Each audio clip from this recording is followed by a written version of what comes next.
Welcome back to Everyday Race. Today, I'm going to tell you why I will no longer be buying aftermarket auto parts like this evaporator. This is going to be my last purchase, and hopefully you will do the same. I just want to warn you, the quality of aftermarket auto parts just dropped. They were never great, but they were usable before. Now this garbage is actually not very affordable, and it just straight up doesn't work. So let me tell you, a 95 Ranger, it's summertime, it's hot, the AC didn't work. I figured, let me fix the AC so I can style and not sweat so much. So went and got some Freon. I put a can and a half right in there, turn the AC on. The pressure was good, the AC was blowing cold, but it had that slight smell of Freon. And if any of you smelled this R134A, it smells terrible. So right there and then, I knew that the system had a leak in it, and the leak was in evaporator. And the reason for that is because if it would have leaked here, it wouldn't have smelled in the cab. And when the evaporator has a leak, the blower motor pulls the air, it pushes it through the evaporator where the air cools off, and then it blows in the cab. So then I was like, you know what, I'm gonna fix it. But then I had to make a decision. Should I just get a used one?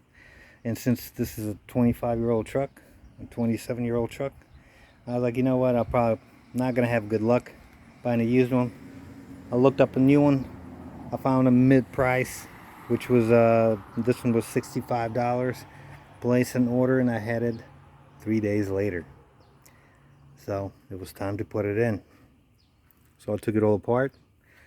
It was maybe an hour job tops. Took the box apart, pulled the old one out, and that's what this one is. And it looked terrible. Put the new one in, put the box back together, and they're held by 8mm bolts and two 10mm bolts. And then it was time to hooking up these lines. This one and the one on the bottom, which looks like this. So first, I was gonna hook this one up. Connect it to the accumulator, which is this part right here. Hooked it all up, no problem. But the accumulator wouldn't bolt up to the box anymore. There's a bracket that holds the accumulator to the box so it doesn't shake. Because, aluminum is not good with shaking. So I was like, what is going on? So I made a spacer and bolted it in. By then I knew something bad was going to happen. So now I know why it wouldn't bolt up. So let me put the cores together. As you can see, there's about an inch difference. So I made this to work. Next, it was time to put the line in. It went in just fine. I thought the problem was fixed. I went and got some Freon, put the Freon in, got the pressure where it's supposed to be, turned the AC on, it's working great. Drove around for half an hour, no more smell of Freon. I was sure that the problem was solved. Next day, 102 degrees outside, and I get on the truck, turn the AC on, nothing. I was like, are you kidding me? Are you kidding me? And I was I was frustrated. So then I was like, you know what? This time I'm gonna go get something so I can find the leak. So I went to local Menards and bought this brand of refrigerant, and the reason I bought it is because it had UV dye that glows with the UV light. So I put half a can in. This was $20. This was expensive for just one can. So I put half a can in and just turned the AC on. It was working fine.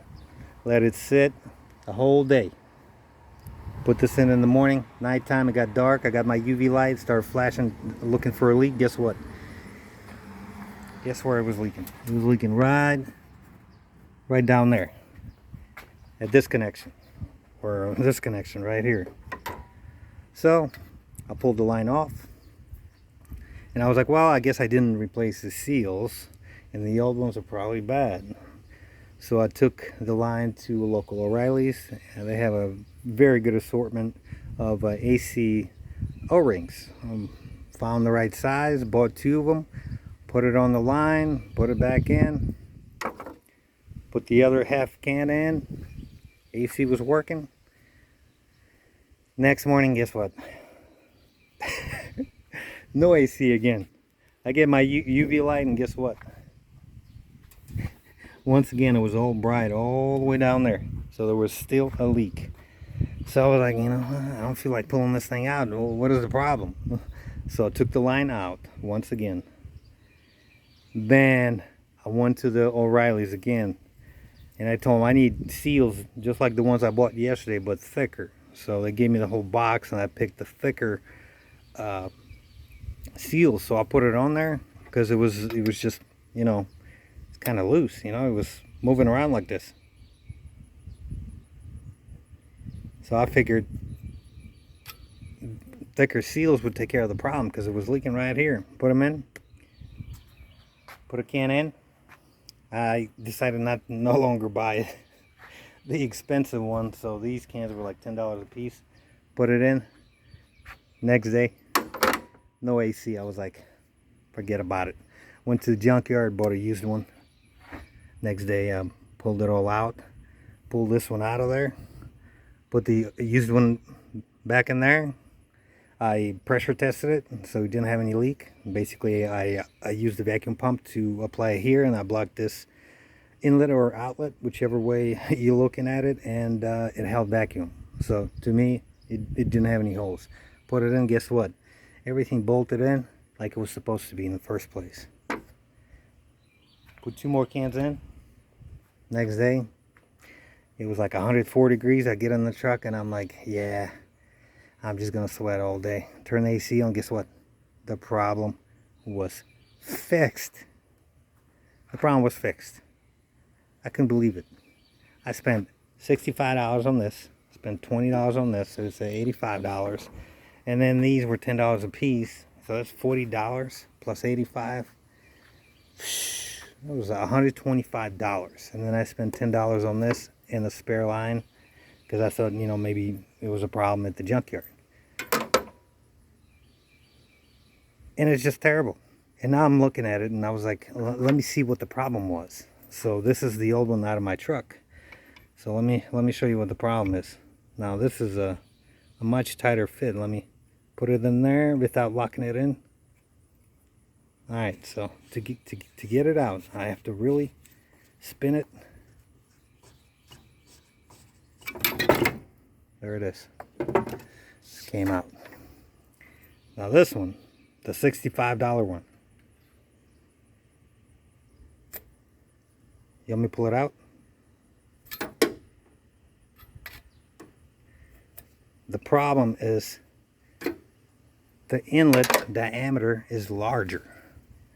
Not by a lot, not something that you could see clearly, but it's bigger. And that's why I wouldn't seal. So to me, it's mind-boggling. Somebody built this core, pretty good condition, pretty good shape, no leaks. It looks pretty good, and it was pretty close to the OEM size, And then whoever put these in, I guess they were working for free or something, and they just put these 2 things. They spend 90% of their energy to build a great core, and then the outlets and inlet, they just messed it all up. And this part's pretty much unusable. It's mind-boggling. I mean, you spend 90% of your energy to build something correctly, and then the rest, it was like, just stick whatever. Terrible. I'm done. This was my last purchase. I'm going to stick to used or OEM parts, because it's not only the money. I spent 3 days messing around getting frustrated. So it's 3 days and $130. It was just, all I had to do just buy a used one, and it was fixed. Didn't have to buy all the Freon, didn't have to buy the leak. It was just outrageous. So I just wanted to make this video to show you guys what's been happening with the aftermarket, what my experience been, and it hasn't been very good. 15 years ago, the once in the blue moon, the part would be not great, but it would still work.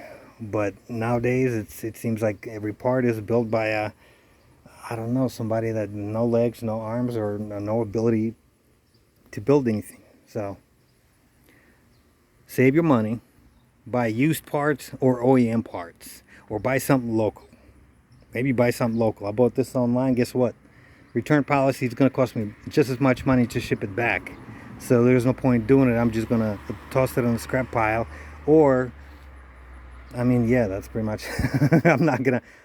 I could cut these outlet and inlet off and just cut this one off and switch them over. But I'm going to have too much time and money invested in it, welding and everything. And it's just, I'm going to take it as a loss. My experience cost me $120, and now I'm going to remember it for a while. So if you guys like this video, you got to do the same. Hit the like button, make comments, let me know what experiences you've had. I'm actually pretty interested to hear which parts you've had problems with, because this is just terrible. So this video is great, but the parts are terrible is what I meant. So anyways, thank you guys for watching, and have a good day.